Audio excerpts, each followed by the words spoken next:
This conference will now be recorded.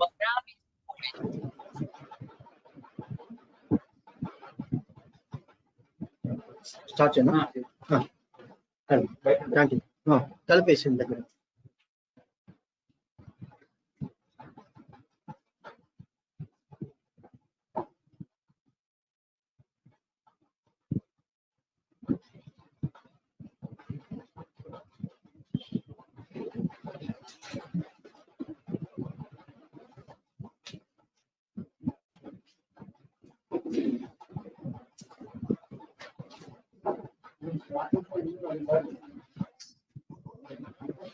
Starting slide ఇదే sir. Starting slide పైగా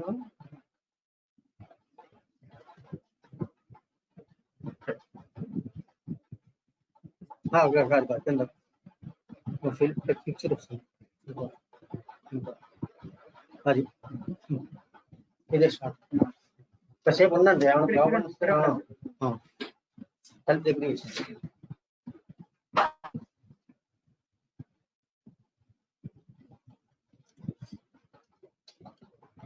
Hello, good morning everybody. So we are continuing the topic of pancreatic diseases. In the previous class I told you about acute pancreatitis. Now I will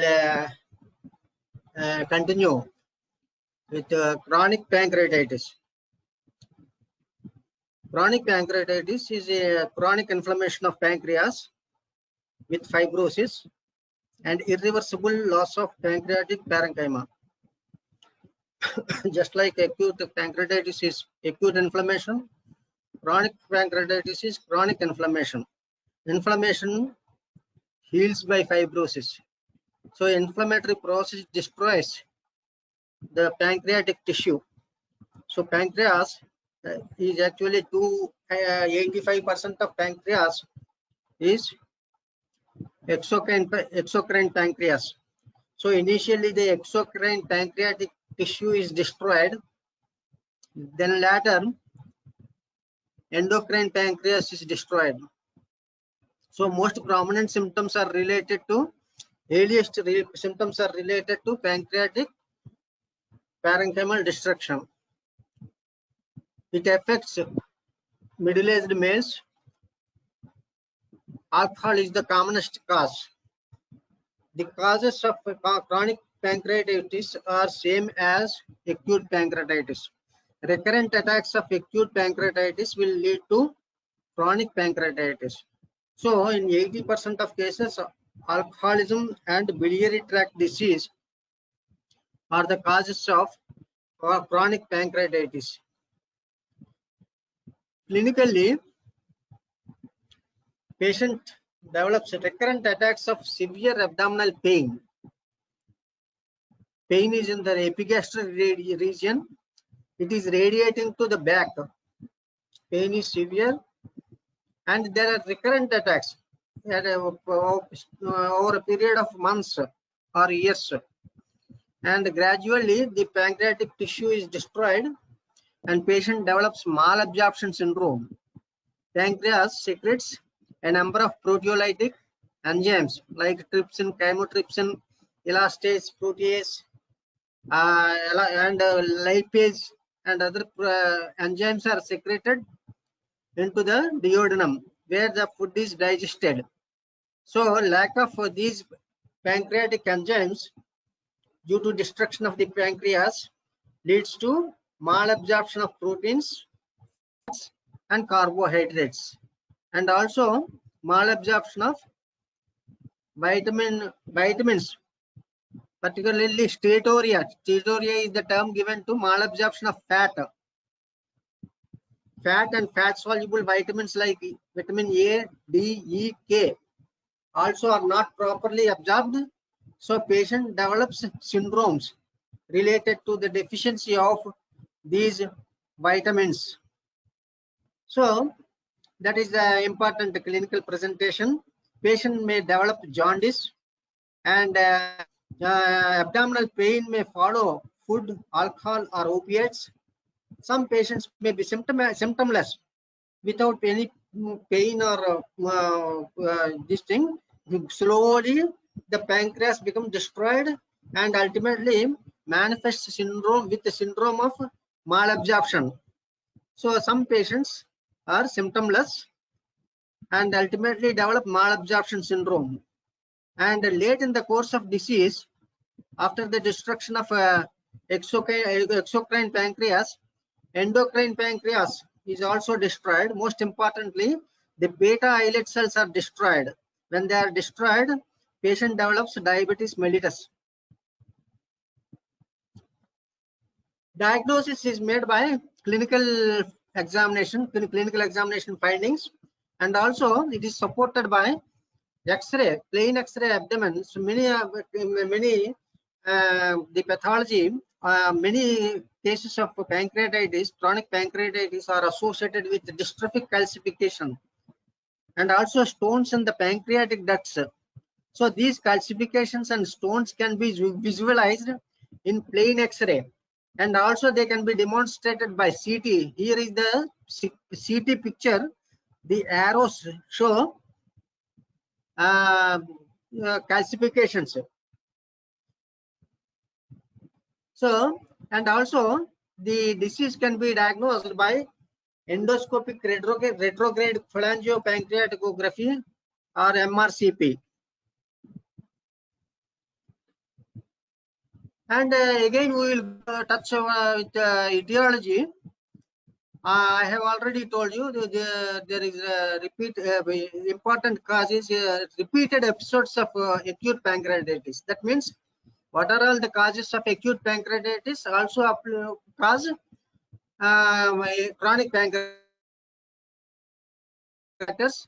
as in case of acute pancreatitis. So recurrent attacks of acute pancreatitis will lead to chronic pancreatitis, and chronic alcoholic abuse causes toxic damage to the acini. And chronic pancreatic duct obstruction due to gallstones or the inspissated secretions or stones may cause chronic pancreatitis. Cystic fibrosis occurs in children. The disease manifests in children who have cystic fibrosis. Cystic fibrosis is characterized by cystic fibrosis transmembrane protein gene mutation. So this causes thick viscid secretions in the exocrine glands. These secretions generally are thick and viscid. They cause obstruction to the ducts, pancreatic ducts or salivary ducts, or bronchi, bronchiectasis. So cystic duct, the duct obstruction, pancreatic ducts may be obstructed by thick, viscid, mucinous secretions. So previously, that's why this disease was called mucoviscidosis. Mucoviscidosis. This is important cause of chronic pancreatitis in children.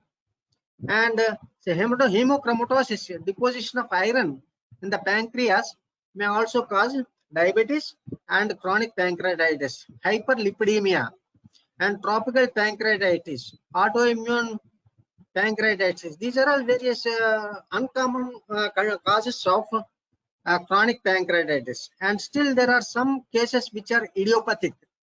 Idiopathic means we don't know the immediate cause of the condition. So there is no clearly definable underlying condition. Most of these cases are genetic and occur in families. So that is a familial pancreatitis due to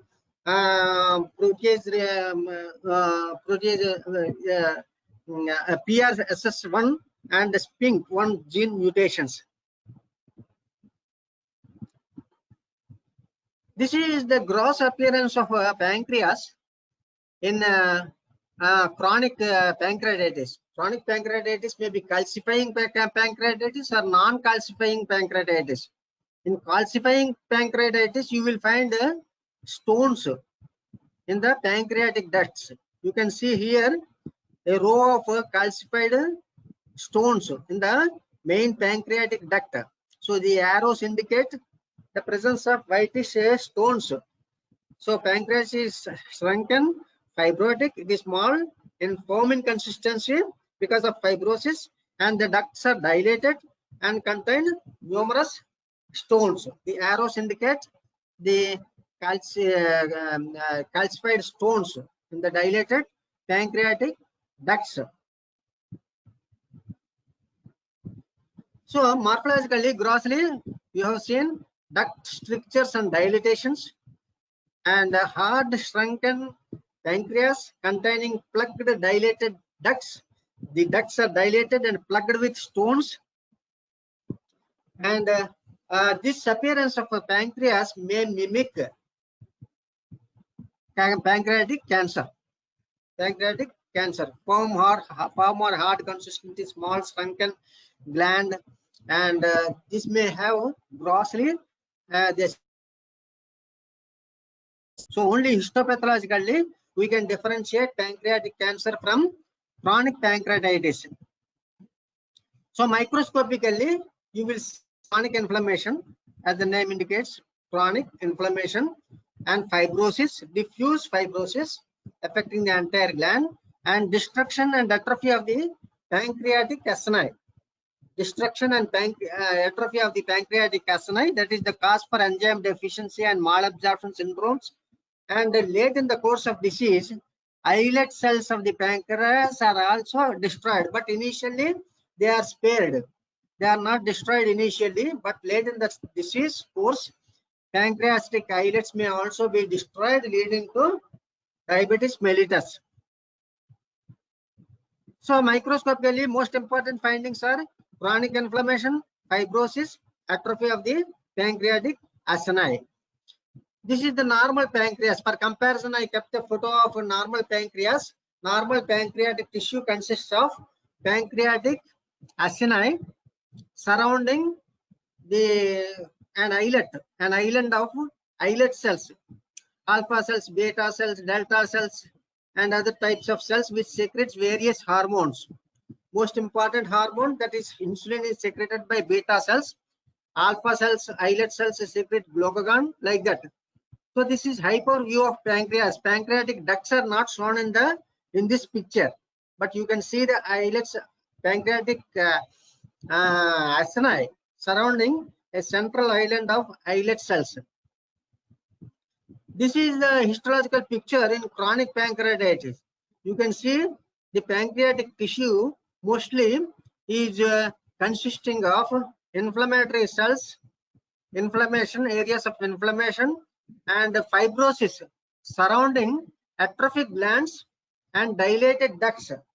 Dilated ducts are lined by epithelium, and these dilated ducts contain pinkish secretions or mucus plugs are there in the dilated ducts, and other vacuolated appearing cells are intrapancreatic fat tissue, intrapancreatic fatty tissue. So there is reduction in the pancreatic tissue due to atrophy of lobules of are surrounded by fibrous tissue, and which is infiltrated by chronic inflammatory cells. Some of the ducts are dilated and containing pinkish proteinaceous secretion inside the lumen. This is high power view. One severely atrophic lobule is there on the right side, and few dilated ducts are there, and most of the tissue shows fibrous replacement, fibrosis, and there are areas of chronic inflammation. This is another high power view. The arrow shows lymphocytic infiltration of pancreatic lobules, pancreatic lobules, and the rectangular dot shows fibrous tissue, pinkish fibrous tissue. So high power view of a dilated duct which is lined by mucus secreting columnar epithelium, and the lumen contains pinkish proteinaceous material forming a plug. It is forming a plug, so it obstructs the ductal system. Therefore, the gland atrophies, and they are replaced by fibrosis. So what are the complications of chronic pancreatitis? Complications are, one is malabsorption. Patient may develop various types of deficiencies, vitamin deficiencies, protein deficiency, and steatorrhea. There may be jaundice due to obstruction of biliary duct. Biliary duct has to pass through the pancreatic substance, head of the pancreas. So there is obstruction of the common bile duct, which may produce obstructive jaundice. Patient may develop diabetes in the late stages when the beta cells are also destroyed, and there are episodes of acute pancreatitis, recurrent episodes, and one of the complications of acute pancreatitis and chronic pancreatitis is pancreatic pseudocysts. I will tell you what are pancreatic pseudocysts. And cancer of pancreas develops in about 40% of patients with hereditary type of pancreatitis, and death is 50% mortality in over a period of 20 to 25 years. So that is about chronic pancreatitis. One of the complications of acute or chronic pancreatitis is pancreatic pseudocyst formation. What is pseudocyst? Pseudocyst is a pseudo means false. It is not a true cyst. It is not a true cyst. True cyst is lined by epithelium, whereas pseudocyst is not lined by epithelium. It is lined by granulation tissue. And an inflammatory cyst, it is an inflammatory cyst. Pseudocyst is an inflammatory cyst containing necrotic and hemorrhagic material rich in pancreatic enzymes. When the pancreatic tissue is destroyed, it is necrotic. It is digested by its own enzymes. Therefore, it is liquefied and there may be hemorrhage. So it is the fluid contents are rich in pancreatic enzymes. And it occurs as a complication of both acute and chronic pancreatitis, and it is fairly common. It accounts for 75% of cysts in the pancreas. So 75% of cysts in the pancreas are pseudocysts. Remaining 25% of cysts are true cysts. True cysts are lined by epithelium. Pseudocysts are not lined by epithelium. They are lined by granulation tissue. And pseudocysts may present as a mass lesion in the pancreas and more commonly in the peripancreatic soft tissues. The differential diagnosis is mainly other cystic pancreatic neoplasms. Other cystic pancreatic neoplasms like serous cysts, mucinous cysts, intraductal papillary mucinous neoplasm, and others, which are true cysts lined by epithelium. So these pseudocysts have to be differentiated from true cystic pancreatic neoplasms. Many pseudocysts spontaneously resolve. There may be risk of infection, compression of common bile duct, compression of duodenum, or perforation. It may perforate, leading to peritonitis. So these are the complications of pancreatic pseudocyst. This is the true cyst. True cyst is always lined by an epithelium. You can see the lumen above, and this is the mucinous cyst because it is lined by tall columnar mucin secreting epithelium. The underlying stroma is similar to ovarian stroma in case of mucinous cyst. This is a true cyst.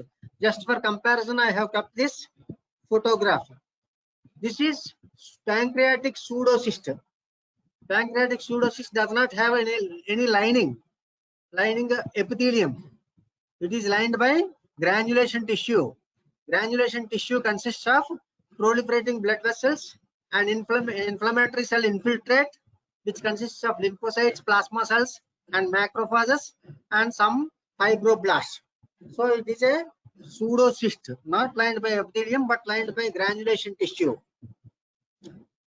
So this is pseudocyst. The head of the pancreas is cut open, which shows a cyst. Contents are drained. A circumscribed cyst, the contents are drained. This is the gross appearance of pancreatic pseudocyst in the head of the pancreas.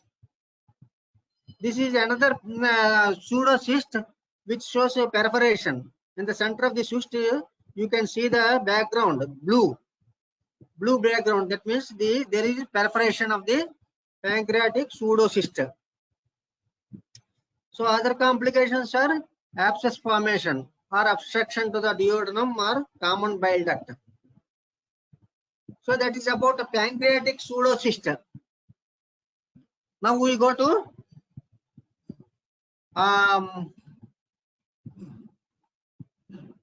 carcinoma of the pancreas. Carcinoma of pancreas is second most common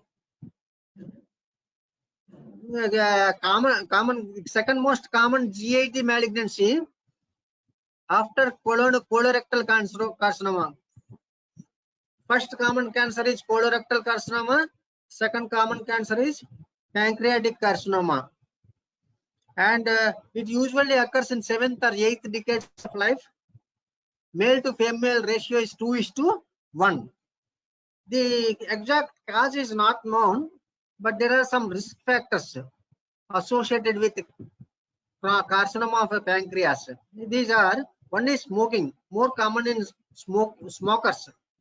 Next, another important risk factor is chronic pancreatitis. By the age of 70 or 80, patient with chronic pancreatitis develops pancreatic carcinoma. And some cases are hereditary pancreatitis.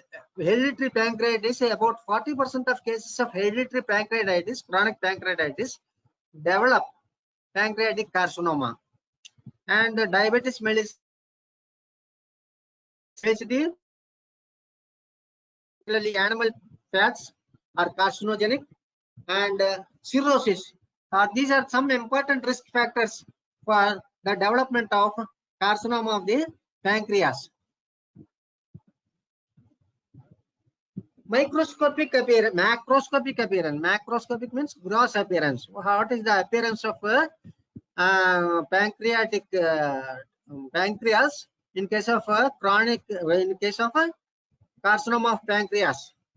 Carcinoma of pancreas cannot be distinguished from chronic pancreatitis grossly. It is difficult because both are gritty because of dystrophic calcifications or stones. It is hard, grayish nodules are there, and of course they are invading in the surrounding tissues in case of malignancy. But grossly it is very difficult to distinguish chronic pancreatitis from pancreatic carcinoma. Grossly both are difficult to distinguish. Location, head of the pancreas is most common location. 60% of cases of carcinomas arise in the head of the pancreas, 15% in the body, 5% in the tail, and remaining 20%, 15 or 20%, diffusely infiltrating pattern. That means involving the entire pancreas. Carcinoma in the head of the pancreas tends to present early with obstructive jaundice. As a result, tumors are on average are smaller at diagnosis than other sites. Because of earlier obstruction of common bile duct, the patient develops jaundice, obstructive jaundice. Therefore, they come to clinical attention at an early age compared to the pancreas carcinomas in other regions of the pancreas. This is the postmortem picture. Autopsy specimen shows a large tumor on the tail of pancreas. That is the arrow shows the tail region of the pancreas, which is very close to spleen. And this whitish tumor is very close to spleen on the right side. And on the other side, you can see below duodenum, a loop of duodenum is cut open. New rugae are there, mucosal folds are there, but above the large mass is brownish mass is liver. So this specimen shows a large primary tumor in the tail of the pancreas and large number of metastases in the liver.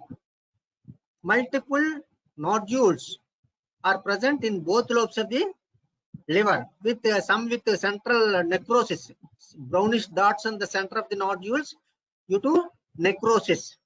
So multiple secondaries are seen in the liver along with primary in the tail of the pancreas. The arrow shows the pancreas primary. So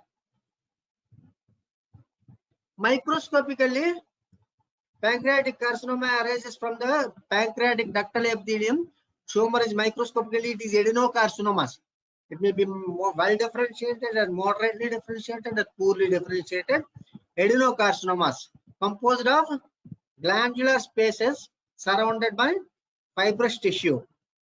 So the tumor may spread directly. Local that is surrounding tissue, pancreatic tissue is invaded, and in the head of the pancreas it causes obstructive jaundice because of invasion of the common bile duct. It causes duodenal obstruction because of infiltration and occlusion of the duodenum. This is direct spread, directly destroys the adjacent structures like common bile duct and duodenum. And distant spread occurs via the lymphatics. Lymphatic spread occurs to the regional lymph nodes, that is particularly lymph nodes in the porta hepatis, and also distant spread occurs via the blood. Portal venous blood drains to liver. Therefore, metastasis first appear in the liver. So I have already shown the metastasis in the liver. So microscopically, it is adenocarcinoma.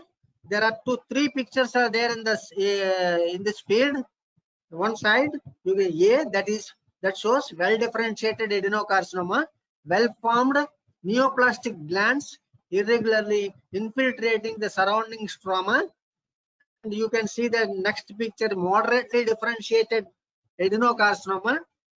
The gland pattern is less well defined, but still we can see the glandular spaces containing necrotic debris. And on the extreme right side you can see poorly differentiated adenocarcinoma. There is hardly any gland pattern, but some signet ring cells are there which contain the mucin in the cytoplasm. So this is poorly differentiated adenocarcinoma of the pancreas.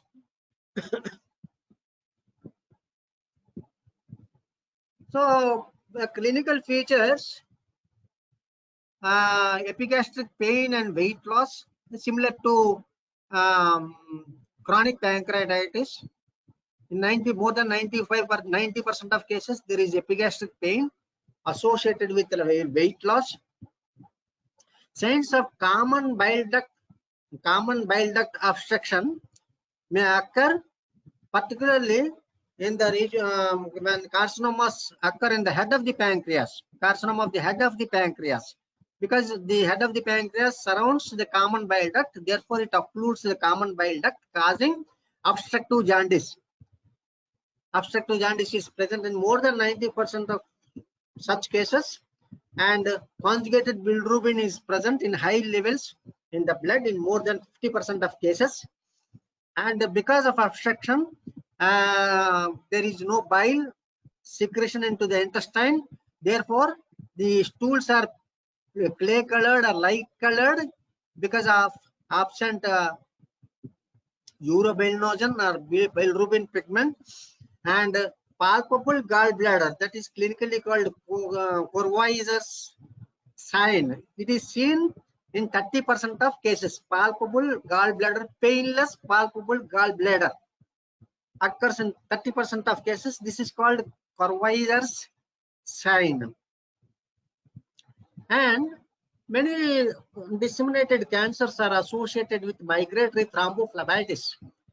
Disseminated migratory thrombophlebitis is seen. Superficial phlebitis is seen on the veins of the abdomen, and the metastasis may occur to the left supraclavicular lymph node, that is called Virchow's node. This is not non-specific finding, which can also occur in stomach, cancer of the stomach. And periumbilical metastases are also called. They appear as nodules around the umbilicus. They are first detected by Sister Mary Joseph and named after her as a Sister Mary Joseph sign. This sign also occurs in carcinoma of the stomach.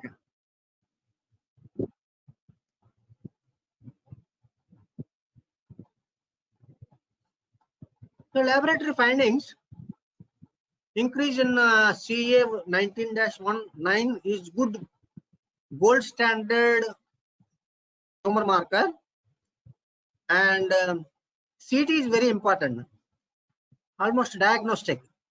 CT is used for imaging and also for guiding, for taking a biopsy, percutaneous biopsy of the pancreatic tissue, pancreatic mass, to secure diagnosis, histopathological diagnosis. And overall survival is only 3% to 3 to 5%. Very poor prognosis. 5-year survival rate is less than 5%. So curative rejection, Whipple's procedure is rarely possible because at the time of diagnosis, the disease has already advanced, and palliative surgery may be done to relieve pancreatic to relieve obstruction, to relieve jaundice, obstruction of bile duct, and obstruction of duodenum, and prognosis is extremely poor. 5-year survival rate is just less than 5 years. So this is about pancreatic cancer.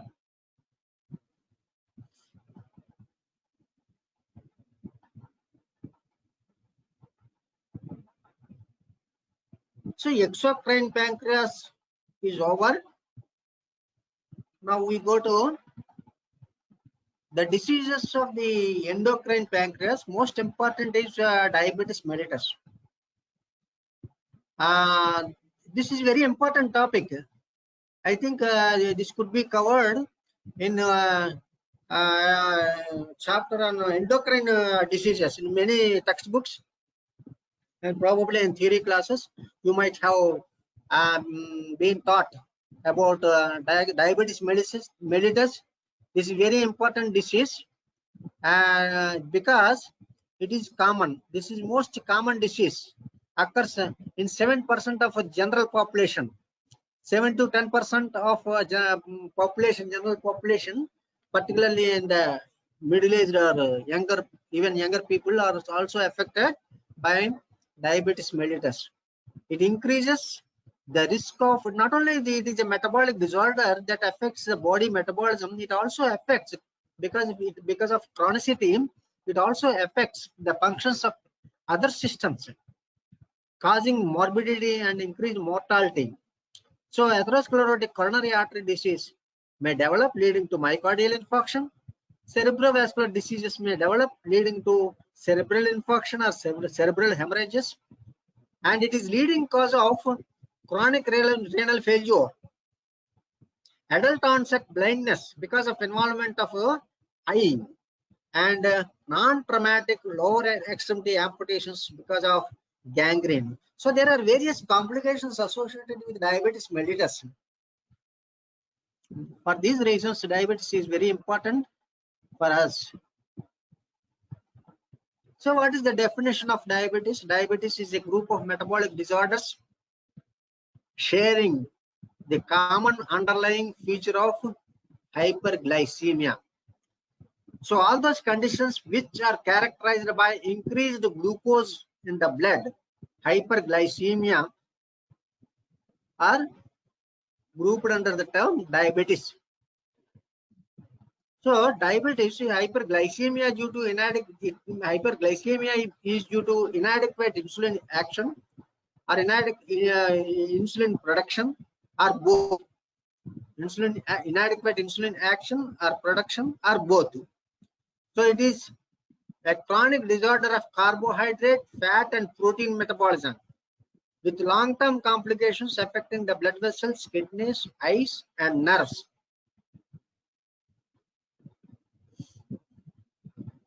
So diabetes, I just said, group of disorders characterized by hyperglycemia, increased blood glucose levels in the blood. Normal blood levels are 70 to 100 milligrams per deciliter. So diabetes, you call it when the blood levels are more than 126 milligrams per deciliter, hyperglycemia. So a group of conditions characterized by hyperglycemia.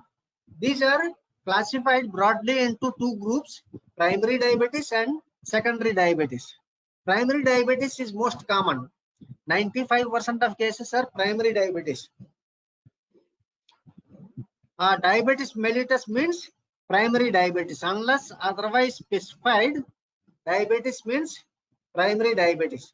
Secondary diabetes is rare. Primary diabetes is a disorder of insulin production or action.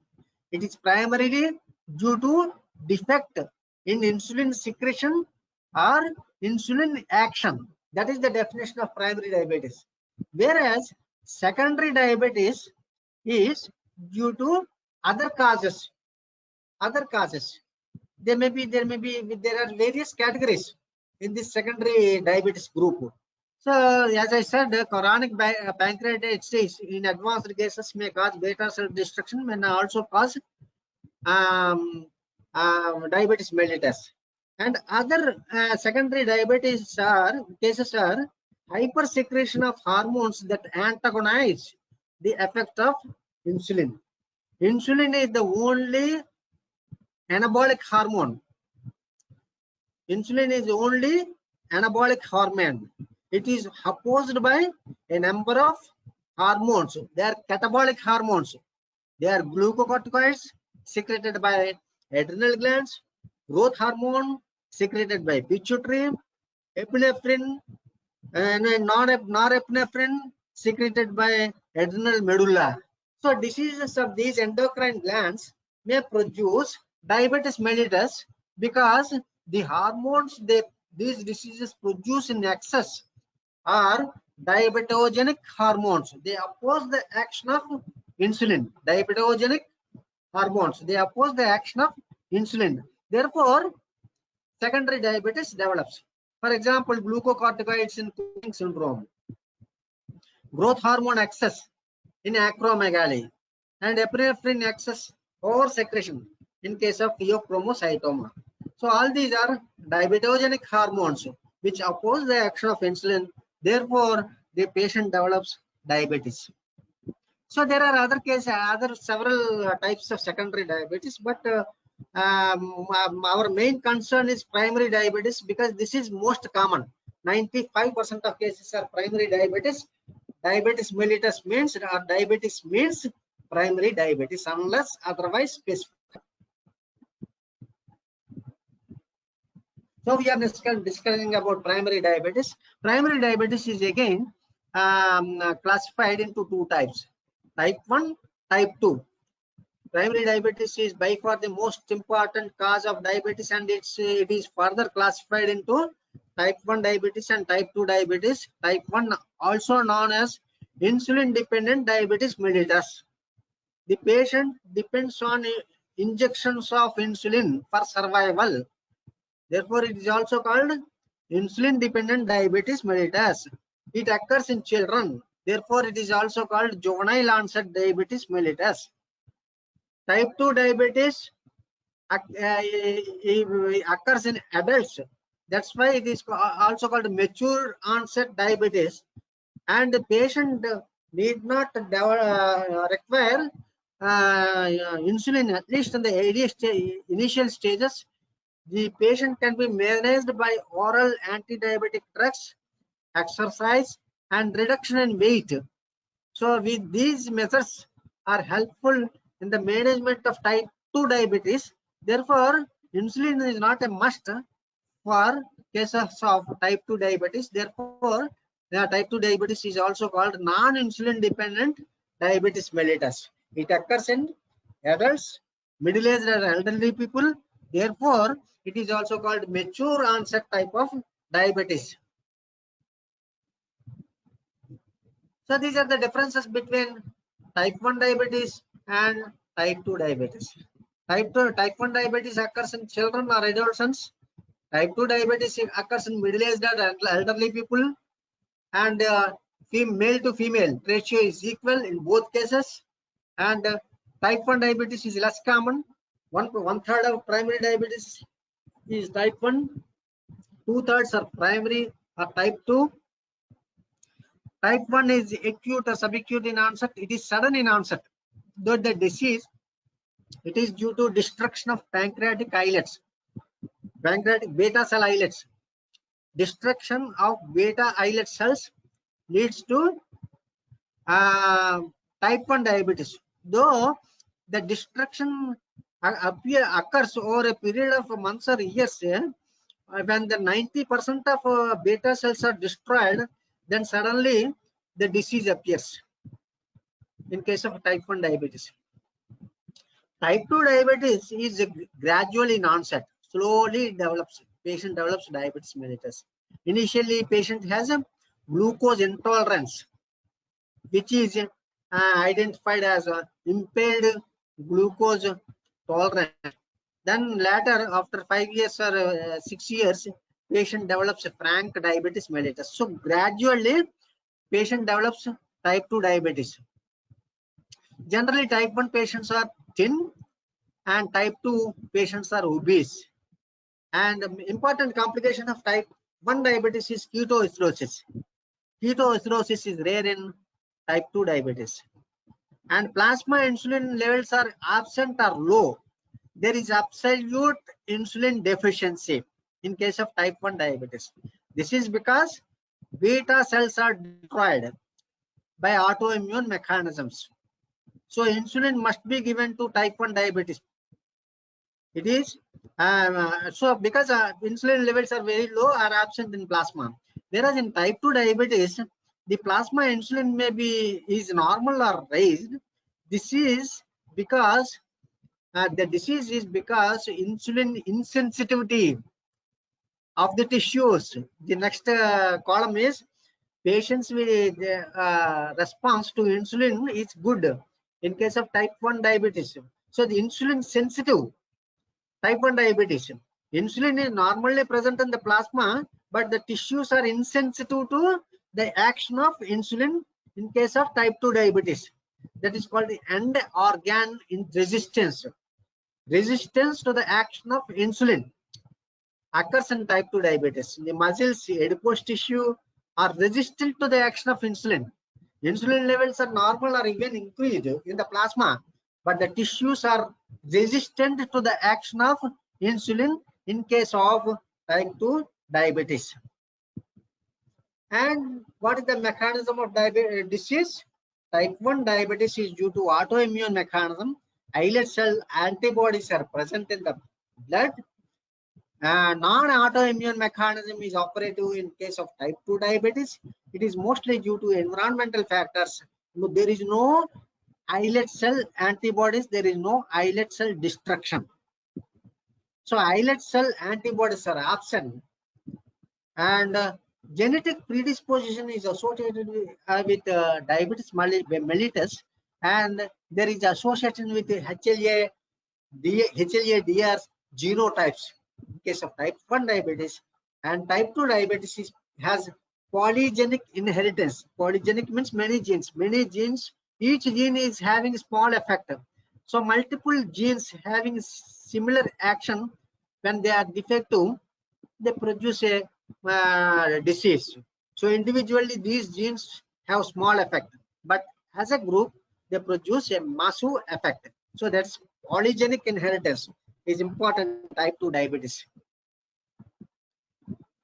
So type 1 diabetes, we will go to the detailed discussion of type 1 diabetes and type 2 diabetes, and any disease will be started with the etiology and pathogenesis. After definition, we will etiology and pathogenesis is important. So type 1 diabetes mellitus is an organ specific, that is pancreatic islet cells specific. autoimmune disorder characterized by antibody mediated destruction of beta cell population of islet Langerhans cells, islet cells of the Langerhans. And two main factors are thought to predispose to autoimmunity. One is not everybody will develop type 1 diabetes. There is genetic predisposition. Some individuals are prone to develop type 1 diabetes. That is genetic basis is there. And another important thing is the genetic factors are modified or influenced by environmental factors. So 90 to 95% of patients with type 1 are either HLA-DR3 or DR4 positive or both DR3, DR4 positive. That is HLA type. And identical twins show 40% concordance. If one of the identical twins develops diabetes, type 1 diabetes, there are chances of other twin, 40% chances of other twin developing the same disease. So 40% concordance. And environmental factors, drugs, viral infections, and other things are considered. Which viral infections are most important. They trigger autoimmune reactions, and viruses implicated are mumps, measles, and Coxsackie-B. So you can say the type 1 diabetes occurs in genetically predisposed individuals, and environmental factors like viral infections influence the development of.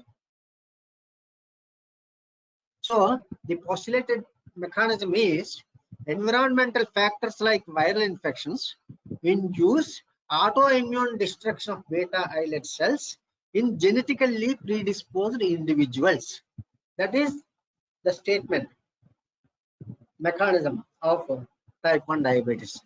And for this we have histological evidence in the form of lymphocytic infiltration. In the early stages of beta cell destruction, you will find the islets are infiltrated by lymphocytes. They represent the immune cells. Lymphocytes are immune cells.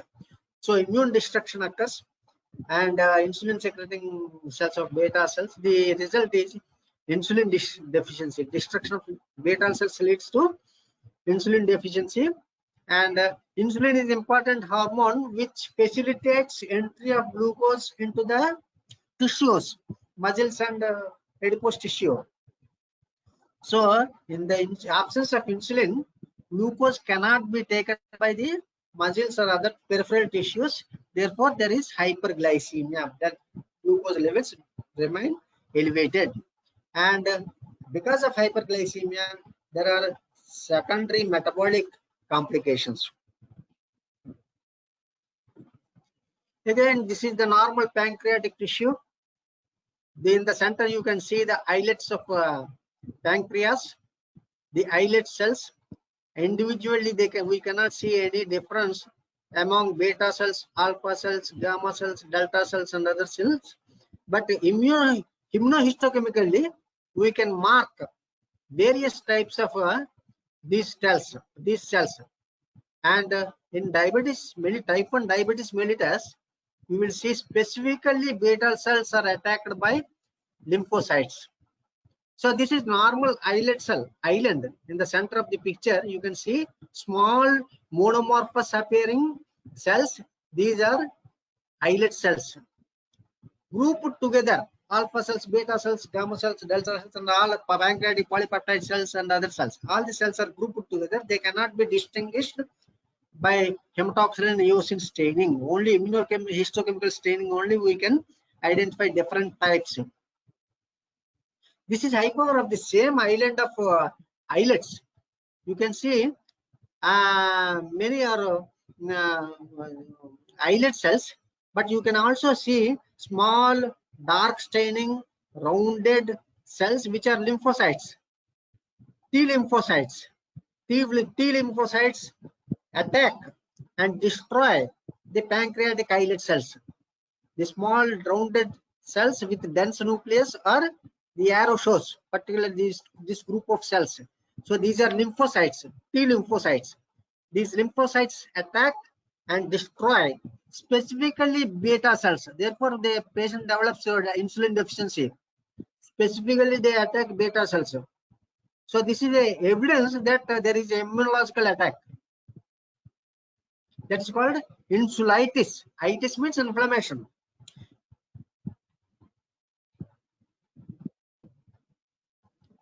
Type 2 diabetes. Type 2 diabetes occurs in adults. Etiopathogenesis. The precise mechanism, precise etiopathogenesis of type 2 diabetes is unclear, but the following factors are thought to be involved.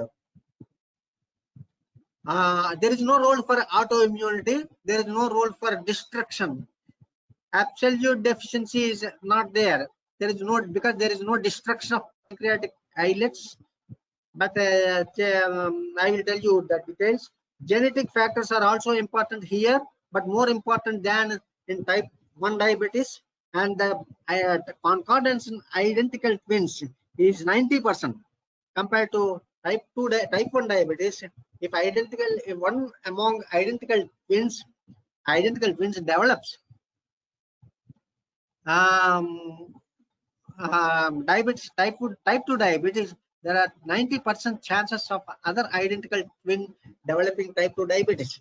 And there is no HLA association, and the polygenic inheritance is considered important in the genesis of type 2 diabetes. Pathogenesis. Type 2 diabetes mellitus insulin resistance is important factor in development of type 2 diabetes. Insulin levels in the plasma are either normal or even increased, but in type 1 diabetes it is low, very low, absent, almost absent. So insulin resistance, tissues are unable to respond to insulin because of impairment of function of insulin receptors on the surface of the target cells. Target cells are mainly muscles, adipose tissue, and other cells. And this is associated with obesity, sedentary lifestyle, and poor diet. So without insulin, glucose cannot enter the muscles, and the glucose is important for metabolism, for the function of the muscles. So therefore, patient develops weakness because glucose is not entering into the cells. In the absence of insulin action on the receptors of the cells, the glucose cannot enter into the cells. Therefore, hyperglycemia develops. And initially, in response to insulin resistance, the pancreatic islet cells function more. They undergo hyperplasia. They increase in number and produce more insulin. But later, there is a exhaustion of the islet cells, and insulin levels actually decrease. So this is called a relative insulin deficiency. Compared to the insulin levels, the compared to the glucose levels, relative insulin deficiency, the reduced secretion is compared to the amounts required, possibly due to islet cell dysfunction or the aging. So initially, the islet cell response is good. There is compensatory over-secretion of insulin, but later there is failure of beta cells, and this is due to dysfunction or aging. So ultimately, these people, type 2 diabetes people, ultimately after long years of maintenance on diet, drugs, exercise, weight loss, and other things, they may need administration of insulin because of islet cell dysfunction or aging.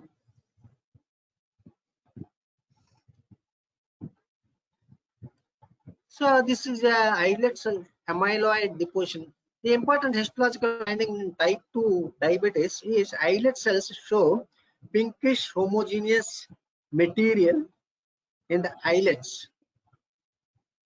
in between the islet cells.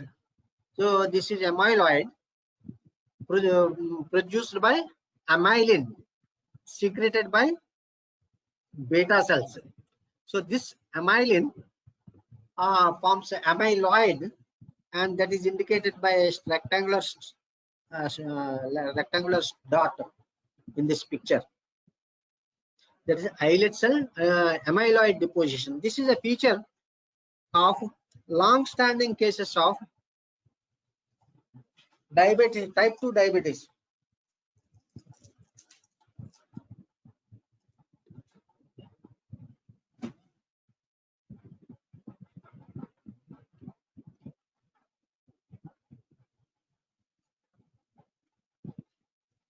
So I will stop my lecture at present.